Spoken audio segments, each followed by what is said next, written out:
اصرار خدا لایق هر بی سر و پا نیست، هر بی سر و پا لایق اصرار خدا نیست. خواجه انصار می فرماید الهی اگر یک بار بگویید بنده من، از عرش بگذرد خنده من. هر کس در راه عشق قدم بگذارد عشق را میداند نه غیرش. سبحان الله. مجنون از بیابان گذر میکرد، کسی در نماز ایستاده بود، از پیش روی نمازگزار تیر شد، نماز خود را سلام داد، گفت ای مجنون، ای کسی که ادعای عشق میکنی، چرا از پیش روی نمازم تیر شدی؟ گفت نماز چیه؟ گفت نماز اینه که من خالق خود را سجده می کردم.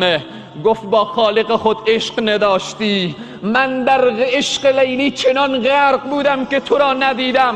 اگر با الله خود عشق می داشتی مجنون را نمی دیدی. سبحان الله.